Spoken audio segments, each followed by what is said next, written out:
Hello madam, G S T bill calculation ಯಾವ ತರ ಮಾಡೋದು ಒಂದು ಚಾಲೆಂಜ್ ಇದೆ. ಫಸ್ಟ್ ಏನ್ ಮಾಡ್ಕೊಬೇಕು, ಇಲ್ಲಿ ಕ್ವಾಂಟಿಟಿನ ರೇಟ್ ನ ಟೋಟಲ್ ಮಾಡ್ಕೊಬೇಕು.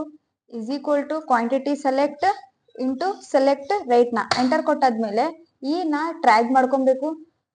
ಟ್ರ್ಯಾಗ್ ಮಾಡಾದ್ಮೇಲೆ ಈಗ ಇಲ್ಲಿ total amount is equal to sum bracket open select all ನ ಸೆಲೆಕ್ಟ್ ಮಾಡ್ಕೊಂಡಾದ್ಮೇಲೆ ಬ್ರಾಕೆಟ್ ಕ್ಲೋಸ್ ಎಂಟರ್ ಮಾಡ್ಬೇಕು. ಆಮೇಲೆ ಡಿಸ್ಕೌಂಟ್ ಹಾಕ್ಬೇಕಂದ್ರೆ is equal to select total amount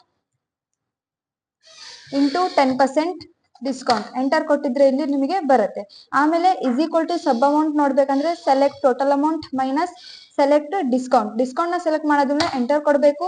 CGST 9% ಅಂದ್ರೆ is equal to sub amount ನ ಸೆಲೆಕ್ಟ್ ಮಾಡಿ ಇಂಟು 9% ಎಂಟರ್ ಕೊಡ್ಬೇಕು. ಆಮೇಲೆ CGST ಮಾಡ್ಬೇಕಂದ್ರೆ is equal to select sub amount into 9% enter. ಆಮೇಲೆ ಫೈನಲ್ ಅಮೌಂಟ್ ನೋಡ್ಬೇಕಂದ್ರೆ is equal to sub amount select plus select SGST plus select CGST enter ಕೊಟ್ಟಿದ್ರೆ ಇದು ನಿಮ್ಗೆ ಫೈನಲ್ ಅಮೌಂಟ್ ಆಗಿ ಬರುತ್ತೆ. ಈ ಚಾಲೆಂಜ್ ನಾನು ಕಂಪ್ಲೀಟ್ ಆಗಿ ಮಾಡಿದ್ದೀನಿ.